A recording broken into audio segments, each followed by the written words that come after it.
Tahukah coy-coy sekalian, ada 5 pahlawan perempuan yang berjasa di era Perang Dunia Kedua?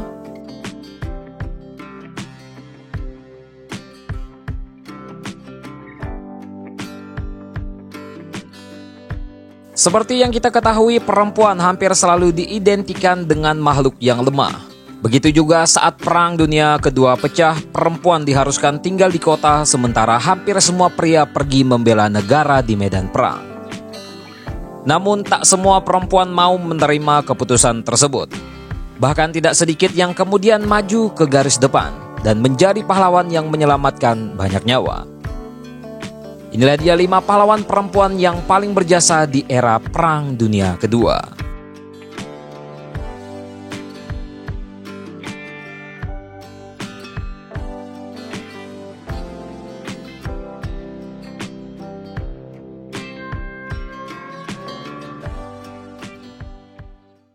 Nancy Wake. Sebenarnya bisa saja hidup tentram mengingat dia adalah warga Selandia Baru yang bekerja sebagai perawat dan jurnalis di sejumlah kota seperti New York dan London. Ketika akhirnya Prancis jatuh ke tangan Jerman di era Perang Dunia Kedua, Nancy tinggal bersama dengan suaminya di Marseilles. Alih-alih kabur, Nancy justru memutuskan untuk menjadi mata-mata Prancis. Bersama suaminya, Nancy merawat sekitar 200 pilot sekutu yang ditembak jatuh dan mengembalikan mereka ke Inggris dengan selamat tepat di bawah hidung Nazi. Gerah dengan kelakuan Nancy, Nazi menawarkan uang sebesar 5 juta francs kepada siapa saja yang berhasil menangkapnya. Sayang, perempuan itu terlalu lihai untuk ditangkap. Nazi pun menjulukinya sebagai tikus putih karena dia berkali-kali lolos dari penangkapan. Pada tahun 1943, tikus putih ini berhasil ditangkap oleh Nazi dan menjalani penyiksaan selama 4 hari sebelum akhirnya dibawa ke London. Bukannya berhenti, dia kembali lagi ke Prancis sebagai mata-mata sekutu hingga perang berakhir.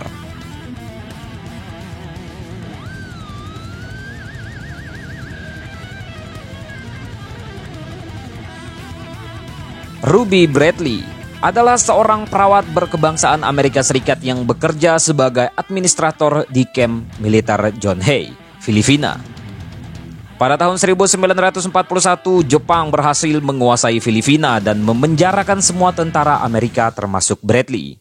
Berada di tahanan nyatanya tidak menghentikan Bradley untuk membantu sesama. Bradley seringkali membiarkan dirinya kelaparan dengan memberikan semua jatah makanan untuk tawanan lain. Dia diam-diam menyelundupkan makanan tambahan, obat-obatan, alat medis, membantu kelahiran 13 bayi, bahkan melakukan 203 operasi besar dari dalam penjara. Saking mulianya, para tahanan memberikan julukan malaikat kelelahan. Setelah Perang Dunia Kedua berakhir, Bradley kembali ditugaskan sebagai kepala perawat di Perang Korea. Pada November 1950, rumah sakit tempatnya bekerja diserang. Sebagai perawat, Bradley bisa saja melarikan diri dengan menaiki pesawat militer dan meninggalkan pasiennya. Namun yang terjadi justru sebaliknya, Bradley menolak dievakuasi sebelum semua pasiennya berada di pesawat dan menjadi orang terakhir yang dievakuasi oleh pesawat militer Amerika Serikat.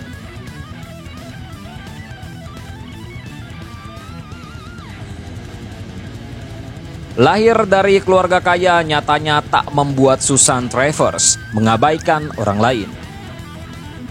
Segera setelah Perang Dunia Kedua pecah, Travers bergabung dengan Palang Merah Prancis sebagai perawat, sebelum akhirnya mendapat tugas sebagai sopir ambulans di Finlandia. Dia kemudian memutuskan untuk pindah ke Inggris setelah Jerman berhasil mencaplok Norwegia. Jauh dari teror Jerman bukan berarti Travers berhenti berjuang. Di Inggris, Travers justru bergabung dengan Free French Force. Pada tahun 1941, Travers dikirim ke Suriah dan bekerja sebagai sopir ambulans untuk para legiun Prancis. Dia juga pergi ke Afrika setahun kemudian untuk menjalankan tugas yang sama, dan baru pensiun setelah Perang Dunia Kedua berakhir.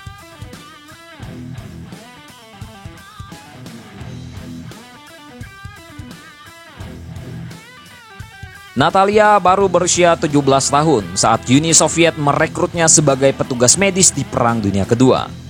Bersama tentara Soviet, Natalia berdiri di garis terdepan melawan invasi Jerman. Lebih sialnya lagi, unit tempat Natalia bertugas memiliki fasilitas yang buruk. Sebagai perawat militer, Natalia dan timnya hanya dilengkapi dengan senjata rusak untuk melindungi diri. Mereka juga hanya diberi tepung kacang dan satu sosis kuda sebagai makanan harian. Penderitaan Natalia tak berakhir di situ. Suatu malam seekor kuda lapar memakan sepatu boot satu-satunya dan membuat perawat muda ini terpaksa berjalan tanpa alas kaki selama lebih dari sebulan. Hebatnya, semua keterbatasan itu tidak membuat perawat muda ini setengah-setengah dalam menjalankan kewajibannya. Kapanpun seorang tentara terluka, Natalia akan masuk ke medan perang dan membawa tentara malang itu ke rumah sakit untuk diselamatkan.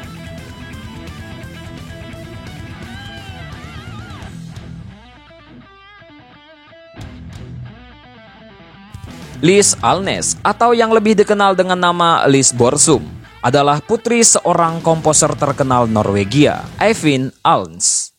Sebenarnya, Liz bisa saja menjadi pianis hebat. Namun panggilan hati membuatnya meninggalkan musik dan memilih untuk membantu korban Perang Dunia Kedua. Ketika Nazi mulai merajalela, Liz dan suaminya yang berprofesi sebagai dokter berusaha memperingatkan sebanyak mungkin orang Yahudi di Norwegia untuk bersembunyi. Tidak berhenti sampai di situ, Liz dengan bantuan sejumlah kenalan juga menyelundupkan orang-orang Yahudi untuk keluar dari negara tersebut. Usahanya tidak selalu berhasil, tetapi berkat Liz ada banyak orang yang selamat dari ancaman kamp penyiksaan Nazi. Lambat laun, apa yang dilakukan oleh Liz diketahui oleh Nazi. Dia dan suaminya ditangkap pada tahun 1943. Sementara suaminya bisa bebas, Liz dikirim ke kamp penyiksaan Ravensbrück milik Nazi, di mana dia mengalami penyiksaan dan kerja paksa sampai Palang Merah Swedia menyelamatkannya pada 7 April 1945.